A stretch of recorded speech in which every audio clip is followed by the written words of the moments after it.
guys are here and awake. Great. Here. Yeah. So thanks for coming and showing up today. Excited to talk to you a little bit about your philosophy and how you guys look and explore the sponsorship universe. And you guys do some amazing stuff around activation and the way you're really kind of changing the structure of sometimes the way sponsorships are actually executed, just because you're a part of the universe and the ecosystem versus just slapping your logo on something. So the first question I think we really want to just get out there is just kind of your general philosophy on how Visa is actually approaching its sponsorship space. Yeah, so I mean, we've been doing it for a little bit more than 30 years in the instance of the Olympics, but also with the World Cup and with the NFL, we've been longtime partners. One thing that we do is we don't just kind of view it as a sponsorship, we view it as a partnership. And it may seem like semantics, but when you're the exclusive payment provider of these games, there's very little tolerance for something going wrong. So there's a huge operational expectation that we put on our employees to make sure that the games go off flawlessly from a payment perspective. Then we also view the games as kind of our own Facebook developer conference, an artificial moment in time where we can display the best of Visa, but also begin to look forward and give a perspective of what is to come in the context of payments. And then the third is obviously, they have no rival in terms of viewership. So for a global brand like Visa, it's an unparalleled megaphone through which we can tell the Visa story globally. So, we kind of approach it from all three angles, and, we spend just about as much time as the athletes do preparing for the games. Some of these games are in remote locations, Sure. Like Korea, and so we have to redeploy a lot of employees over there to get ready for them. Yeah, I bet the day the one Olympics ends, you're already preparing for the next one. Absolutely. I mean, this year's a 3-event year for us. We had Pyeongchang, we will have Russia coming up, and of course we had the NFL. So each of those have been kind of 3 moments in time during one calendar year that Visa has effectively tried to put the best of itself on these world stages. What would you say is your maybe one highlight of the last Olympic Games as a takeaway? We take such care in terms of, picking and inviting athletes to join Team Visa. We take kind of as a given their athleticism. So we're looking for character, and we're looking for story, and we're looking for relationships beyond the games themselves. And, we had Michaela Schifrin, and we had Gus Kenworthy, and we had Chloe Kim, and we had Oksana Masters, and we just had a number of different athletes that we think represent our brand really well. But the ones that connected with me the most were the Nigerian bobsled team. And we literally read a story about 3 Nigerian athletes. I think all 3 of whom were track athletes, a couple of whom had competed in London, who were training in Houston, who had gone to Home Depot, had gotten wooden supplies, and built their own version of a bobsled, but on wheels, and they called it the Mayflower. And they competed and trained using this wooden bobsled. They didn't know whether they would get the money to ultimately buy a real bobsled. And and I just recently learned this, the first time that they were in a real bobsled was when they were in the Olympic trials. Oh, wow. To qualify for the Olympics. The first time that they had ever actually been on the ice in a bobsled was in that moment, in that instance. And so, their story appealed to us, and we helped them set up a GoFundMe page, get that bobsled to Korea, and help support their dream. I think they're the first athletes from Nigeria, frankly from Africa, who have competed in the Winter Olympics. So to see that story come to life and to see how amazing these 3 women are, well beyond athleticism, is remarkable. And those are the type of stories that we like to bring to life. Yeah, it's incredible. And then to be able to help them fund their dream, in addition, is a really nice plus to the whole. Exactly. And we had an event in New York City with them and a couple of other athletes where we launched 3 Visa products. And they were each wearables. And so one was a payment-enabled badge that had the Olympic mascot. Another was a pen. And the third, which I thought was the quote-unquote coolest, was a payment-enabled snow glove. So for anyone who's been skiing, one point of friction, obviously, is you're on the slopes and you want to get something to drink, or you want to get something to eat, or you want to pay for a ski lift pass. It's a bit of a clunky, cumbersome experience. So we literally embedded a payment chip into the glove itself, and you could just literally go like that and make the payment. And to see the bobsled team kind of react to this, and frankly even iterate on it from a creative perspective was really cool. Yeah, when you were talking about how you actually work with the athletes to develop theories on payment and different things they'd like to see, I thought it was super collaborative and hadn't heard many sponsors taking it to that level. So that's pretty great. Well, one of the other things that probably a lot of people in this audience want to know is when someone comes to you to talk about sponsorship, like what criteria are you looking for when you collaborate and partner with somebody? Yeah, so I think a couple things. Number one is if you think of a brand through 3 different prisms, like one is awareness. You got to know about what this company does or have heard of it. Second is understanding, meaning you've heard of the company, but you don't quite understand what the company does. And the third is preference. So you've heard of them, you kind of understand what they do, and you have a bias towards them. I think the focus for Visa has been effectively on a little bit on understanding, because we're not a credit card. We're a payment network that enables multiple form factors, including a credit card. And the third is really... Is that a difficulty? Do people still think you're just a card?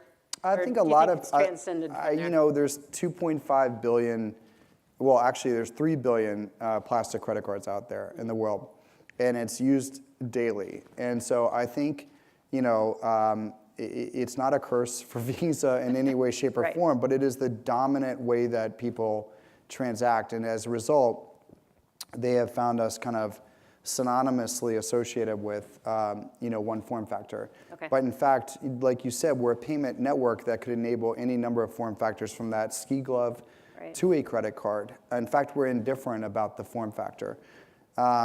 So I think part of what we look for is platforms that can help drive understanding and preference, not just awareness of Visa. I think we're looking for relationships that are anchored in partnership, not just kind of sponsorship. We're looking for something that, because of Visa, we advance it, we just don't help fund it. And I think, the notion that we can operationally help bring the games to life, or an event to life, or a team to life, is something that excites us. So platforms that have F&B, platforms that have ticketing, platforms that have accommodation or travel, adjacent things that we think we do a pretty good job in, are ones that are most attractive to us. Okay.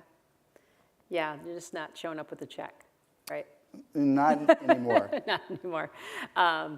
No, that's great. I think the other thing that's always a challenge is, you find this great collaborative partner, and you think of ways you can work together. And then one of the things that I know you guys do a decent job of, and a great job of actually, is kind of the advertising around that partnership, which is part of what you bring to the equation as well. So tell us a little bit about how you structure the advertising and think about those as part of those collaborative partnerships. Yeah, I think we definitely have we're moving more and more to digital. In fact, the upcoming World Cup will be mostly digital for us. What percentage of that is it? So is it? It's pretty heavy digital, in part because the U.S. did not qualify. Don't know if anyone heard that. But that substantially shifted, in part, the move to digital. But we're also a brand that is trying to attract younger demographics. We're a brand that is looking to create immersive experiences, and digital is just a little bit easier in that respect. But so I think at the end of the day, one of the things that we're trying to do is just create assets and have them be liquid assets that can move across different channels or platforms naturally, and rely a little bit less on fixed assets of 30-second length or 15-second length, and then try to find a certain channel or a certain platform through which they can come to life. And so that's been a big focus of ours. We're also looking for, to utilize the relationship that we have with either the Olympics or with the NFL or with FIFA, to use the athletes, to use the shield in the instance of the NFL, to use the IP of the games, and to bring our brand to life with and through that content.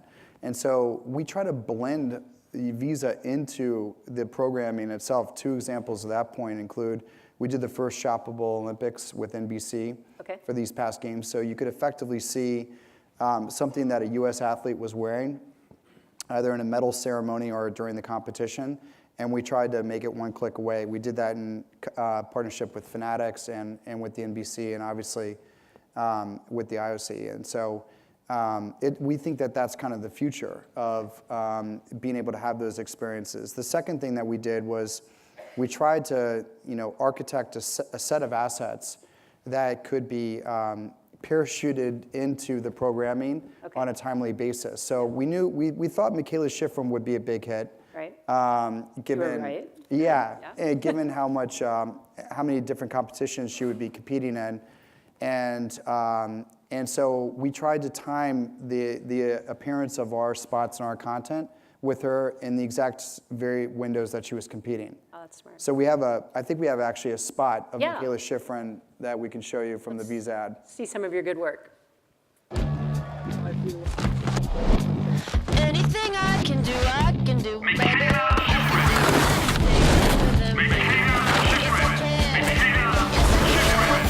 Yes, I can. I can do more than I ever imagined. I can do more than I ever dreamed. Yes, I can. I'm greater than You find new finish lines. We help you get there faster. So that's an example of where you would have NBC programming focused on the downhill skiing or slalom, and it would be coming into a commercial break, and that spot would run, and we wanted to be effectively seamless and continuous content, and obviously using the very same name in our ad. In that instance, with Morgan Freeman, that would be coming from the NBC broadcasting team. That's great. And I think we also have a little bit of some of the great work you did with FIFA as well. Yeah, so we've partnered up with a big personality in the football world named Zlatan Ibrahimovic.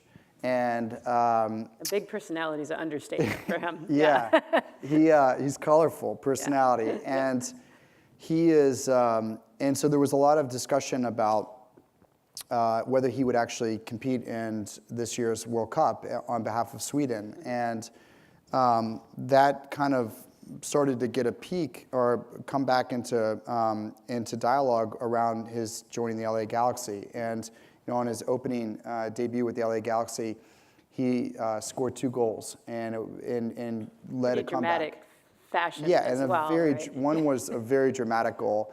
And so we decided to jump on the bandwagon of will he be going to the World Cup? Because clearly he's physically able to still compete.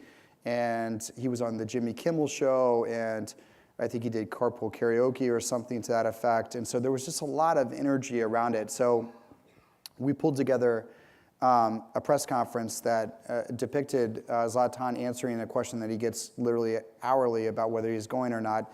And we said, we basically don't know whether he's going, but we can tell you that Visa's going to take him there as the sole payment provider of the games. So we'll show you that spot.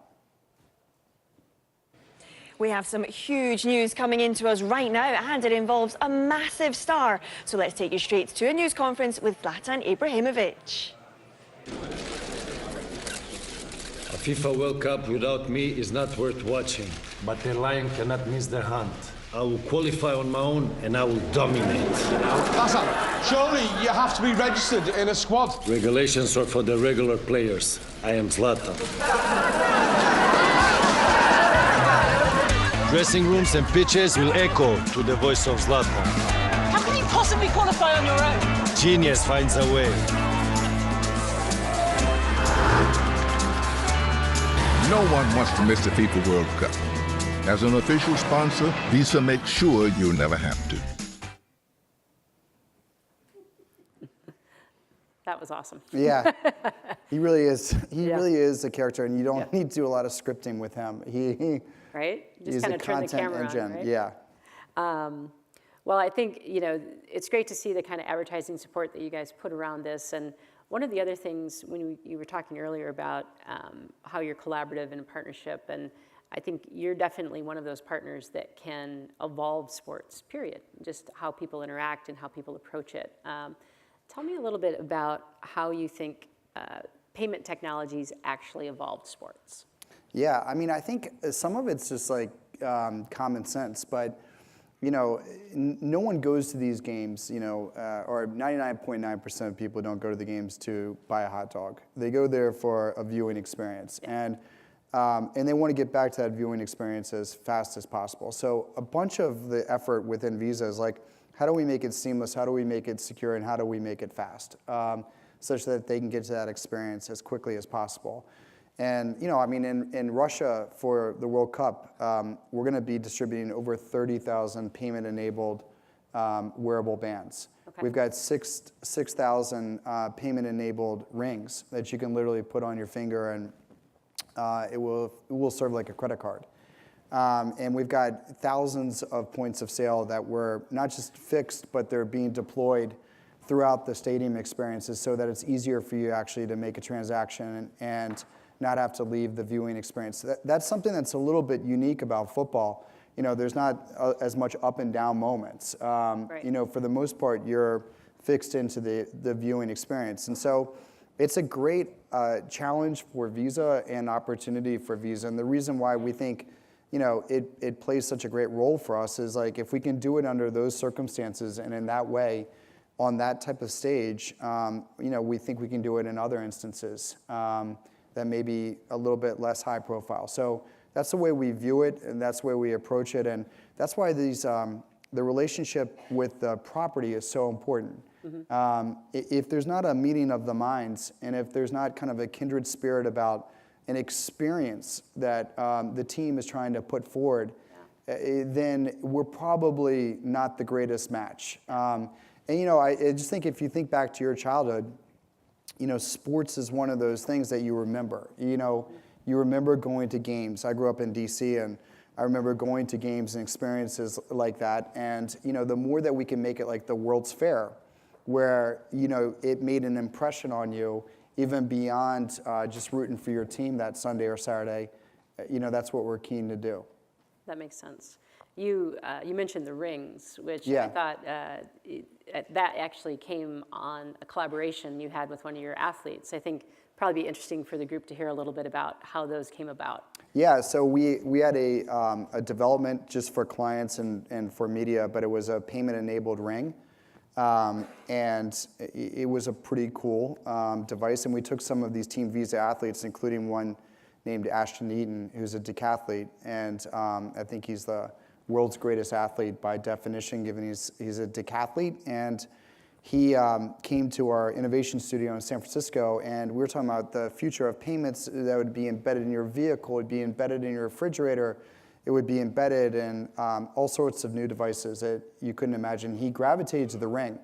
Okay. And he said, for athletes, what would matter most is the ring, because it was waterproof, and it actually gets power from the terminal itself, so it doesn't need to be recharged. The power is sent wirelessly from the terminal. It activates the ring, and the ring then corresponds with your payment credentials back to the terminal. And he's like, that's the type of device that we need. We don't want to carry around a lot of things. And if you think about a track star, there's no... They don't have pockets. Right. And there's no real smart place around the track to leave your cell phone and other things. And so, anyway, that's how that type of stuff starts. Yeah, that's great. I think the collaborative nature of what you guys do really drives the value for everyone, right? Yeah. So when you're doing all these great things, you're spending money, and the company probably says, "Hey, Chris, what do we get from that?" So I think the question is really around how do you evaluate? What pieces of technology do you use to come back and say, we did all these amazing things, this is how we quantify it, and this is how we look to actually put value against what we do? Yeah, I mean, I think we have two sets of metrics. to the extent possible, we like to intersect them, but there's one set of metrics which is around the brand. Okay. And then there's one set of metrics that's more tied to the business that is produced either during the events themselves or because of them. Okay. And we do our absolute. We're open to using any tool known to anyone. If anyone has a good tool, call us because we're open to using any tool to measure this. We have a. I don't know if you've heard of Hookit or not. I just heard about it. But we obviously do the message testing before any of our ads run. But we think about does the audience have a better understanding that Visa's more than just a credit card? Right. Did our messaging break through? What was recall, both aided and unaided? We go through all of the marketing metrics, and then we look at the business metrics. And increasingly, our business metrics are focused on cashless experiences. And a lot of our energy is whether it's a stadium or whether it's a city, whether it's an event, whether it's a category like transit or food and beverage. What does a cashless experience look like? And then what can we do to sit back and say, hey, because we did it with blank, we could also do it with you. And there's a lot of examples of this happening organically. I mean, we're in conversations around the United States with different stadiums about them going cashless. And a lot of the... Is that 1 year away? Is that 10 years away? It's much sooner than you might think. Okay. A lot of the owners, particularly the new stadiums, they want experiences that people will never forget, that they leave an impression on you that have you walk away saying, wow, amongst other things, blank stadium, has blank, blank, blank, blank. And so I think that there's a real energy amongst owners to create these experiences, and we're eager to partner with them on it. That's great. Are we okay with time? Okay. So I think one of the previous speakers was AB. Right. And they've drawn a pretty good line in the sand on they're going to do performance-based sponsorships going forward. That obviously has the industry kind of, taking a look at that and thinking about that. So curious what your thoughts are on that and how you guys are kind of looking to the horizon and is that something you'd ever, put into your consideration set? Yeah, I mean, I think, I'm not sure we would, give a benchmark and say if you don't clear it, then we don't necessarily want to continue a relationship with you. I think they're pretty complex relationships, and for a company like Visa that is attempting to choreograph merchants and banks and the physical acquirers who put in the technology, it can get complicated quickly. That having been said, I think the more work that can be done ahead of the relationship kicking off as to what are really the objectives of this? Why are you doing this? Right. And the more that there can be that meeting of the minds, I think that in and of itself will create a performance hurdle. I think it's also incumbent on both parties to have it. One of the things that I think doesn't get said enough in the context of the sales window is, what will it take for both of us to succeed? And what are we going to need from Visa and vice versa? And the notion of Visa only learning about that after the contract is signed is not terribly constructive. And so one of the reasons why we have a lot of longstanding partners is I think we've gotten into a groove with many of them about what is it that we need to succeed, and we're convinced that they have as much faith in us as we have in them. Yeah, I think that that's a really healthy and great way to think about it because it evolves sport as a whole. So, Yeah. So I think we may have just a couple minutes for a question or two from the audience. Do we still have those little fun things to throw around? Does anybody have a question? I see one out there. Yeah. Okay. Over here. Ready?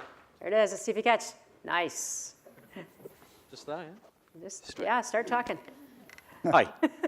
So when you go into a society like Russia, which is a bit more cash reliant, do your tactics have to change?